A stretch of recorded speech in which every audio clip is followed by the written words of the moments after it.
What you should have for next time is calculating your IBI and then calculate it for the whole year IBI. So it's all the people, all the information for the, not only your group in spring or summer, but also all the groups during that time period. So I would actually do yours, if yours was summer, do group or lab 1 summer and figure out the IBI for that area time period, and then take all the fish together and do an IBI of the entire year. Okay, so you can get a better view of it. For the macroinvertebrates, same idea, except there's only 2 groups of it. Okay, now one is Menominee River and one is Honey Creek, but you're going to be able to compare and contrast them since they're so close together in connected waterways. Okay, so what you do with that data afterwards is you're going to get that number, but you can also present the data in a number of graphs and figures. And I expect you to do that. Now in your results section, which is going to be due next week, you're going to be writing out in paragraph form what you found. If you're using another way to measure health of the river besides the IBI or FBI, you can do that as well and describe that. If you do add another analysis to it, also mention that in your materials and methods. But either way, you want to present that data in an understandable format, either in a graph or figure, something like that, or multiple graphs or figures if you want to break it down. You can also put the river data as in water flow data for that week that I'm going to be putting in. I got to put that in the, when you guys were sampling,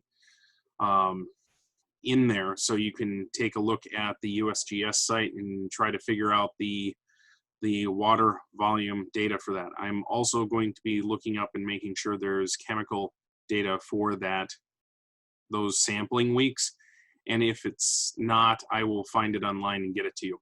Okay. I am planning to put up a little bit of an assignment where you are working with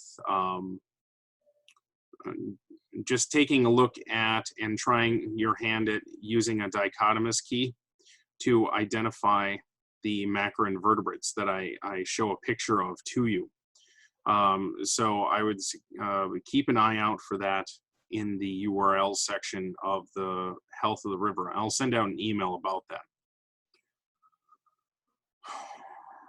Now, the one thing I wanted to talk to you about before I break you up into groups and just take a look at how you're doing is the final section. I do not expect it to be done next week. In 2 weeks, definitely. But you can at least start working on it for a little bit for next week. It is the discussion section, by far and away one of the most important sections of a paper. And you guys should be writing this down because I'm going to be talking about a lot of stuff and I don't want to have to repeat myself, which is why we're not in our breakout groups yet. This information in the discussion not only talks about your results and ties it together in comparing it to your hypothesis, it compares it to all the rest of the data that was collected on that river for fish or macroinvertebrates, and then also compares it to all the rest of the information you've gotten on that river and ties it into what does this mean. Whether or not this information is very similar or identical to what the other groups have found and what the macroinvertebrate groups have concluded about the health of the river versus the fish, and see if they match or not. And if they don't, why? And use references for that. And if they do match, well, what does this mean? And does this fit your hypothesis? Does it prove or disprove your hypothesis? Okay. So on top of that, you then compare this to the primary research field. Are there papers on the Menominee River and what they found? Are there papers talking about warm water, freshwater streams in the Midwest with the health of the river? Are there ones that talk about the effect on sampling in flood times or during heavy salt runoff, or how nitrogen affects the fish populations in a river? All of this stuff. One of the ways you can do that, and I have an example up here of that that I'm going to share. Yeah, we're getting into this hardcore stuff. Okay. I don't need that yet. Is JSTOR. You can find this off the library site. Sometimes it allows you to go directly to it, but if you look at all the different types of journal searching under TopCat, usually TopCat is at the top, and then you have this whole list of history researching sites. But I go to JSTOR because that's usually a primary journal storehouse, and that's why it's called that way. I typed in Menominee River salt, and I got one about the history of meat packing and stockyards in Milwaukee, and this would give you some history on some of the things that could influence the river. That's a resource that you can talk about. Basically, the Kilbourne Canal and how it hooked up to the Menominee River and such. Hey, influence of nitrogen and phosphorus on biochemical oxygen demand. That sounds like a really pertinent piece of information that you could use. Some of these, not so much. Columnar structure and subaqueous clay might give you some interesting information, and you can download it or save it for later. The Band of the 12th Infantry, maybe not. Detergents in Wisconsin waters, yeah, that could help you in your introduction. Non-point sources, again, the disappearance of coliforms in Lake Michigan. You could talk about the change in coliform counts going into Lake Michigan even. It could reference that as well. And if I just put in fish, sometimes I get some interesting results here. Okay, so it talks about how the development of the parkways go, the Menominee River itself, and just the history of it. This one's a really interesting one. If you can get any information about the restoration of the Bark River, that is an excellent water source. It shows there's a lot of health measurements in that river, and it shows some of the differences on a healthy water source versus what we have sometimes here. So you're getting the idea that if you put in different search engines here, oh, this could even be interesting. We could actually do this experiment. Huh. If you're interested in neurobiology and neuroanatomy, you might be able to do an experiment like this under the guidance of Dr. Slaker, because she has zebrafish, and pollution with neurobehavior is actually a very interesting area. Not all these are relevant, but are you getting some of these are really not relevant. But you're getting the idea that you can look at specific areas. For example,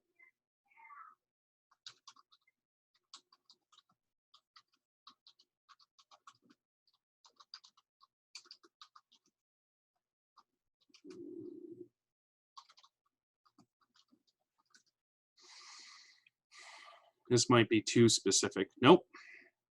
Look at that. Land use impacts on watershed and health integrity. So depending on if you have information about phosphate levels, you can tie this into your end conclusions. for those that are macroinvertebrate based, I mean, this is the second journal article is perfect for you. Testing the biological integrity. This is a perfect example of a river you could compare your results to, is the Wabash River. You can get an idea of how well your information, your data correlates with somebody's in the field. Things like that. So you're getting the idea that you might be able to get a lot of information and talk about a lot of different papers in your discussion, right? And the more, what I usually do with my discussion is, first of all, talk about my data, talk about how it correlates with the other group's data, and then start talking about, or start looking for papers and seeing how this is relevant to the rest of the research field. And a lot of the times I'll find other papers that I could definitely integrate into my discussion and talk about and say, well, it is interesting that there is a change in the fish populations depending on if the river is channelized, i.e. with all that cement or not. And it shows, a couple of papers have shown that there is a major change in this, and this is the transition, and this is what we have found in our paper, in our spring and summer data for 2019 as well. So it's very easy to start linking in these papers that you find. So please start looking now. This is a very important part, and you need to have at least 10 primary references tied in correctly, not just, yeah, I kind of looked at the abstract. A lot of these papers I read anyway, or have read in the past multiple times. Does anybody have any questions about tying this in and how the discussion will actually go? Oh, at the end, we also maybe talk about some excuses, but usually we don't say, okay, Zach fell in the river and scared away the fish, so therefore it's all on him. Or we didn't catch the fish we wanted because the shockers weren't working. You work with the data you have and try to determine a result while acknowledging that the results were probably altered a little bit by Zach falling into the river that many times and swearing at the fish. Not that I'm saying you would. I'm just using it as an example because I'm seeing Zach. It's Yellow Hat. It keeps drawing me to it. I don't know why. Questions? Is the 10 source limit kind of like just in the discussion, or is that through the entire paper? I have it, it isn't a limit, it's a minimum. But you have to have at least that in the paper. Some of them I just described would easily get you 5 in the intro. But if you have more than that, and especially, I've had discussions that I've written personally that have over 50 references in the discussion. I'm not expecting that wonderful thing out of you. If so, you're probably going to grad school. Congratulations. But I expect it to be well populated with references and tying it into the field.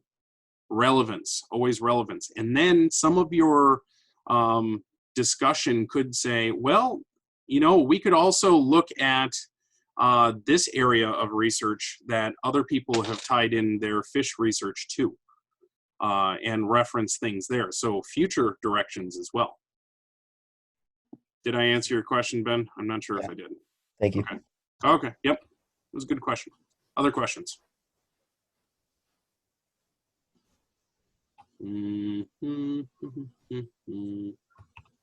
Okay. What I'm going to do then is put you into your rooms and have a little bit of a breakout session here. And I'm going to go to each of the rooms. Please be patient because I am not sitting on my butt and not getting things done, but I do need to give everybody an equal time with these meetings. Okay.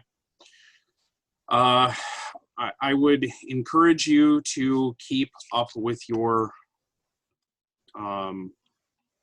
classwork, because it's going to start snowballing pretty quickly into a large bit of work you have to get done. I'm almost done with recording all the lectures and posting them. Now, the one other thing I would like to point out is that the provost has said that we should all have our final exam on the day of the final that is scheduled, which is the 9th of May. Oh, I'm going to turn this off for recording.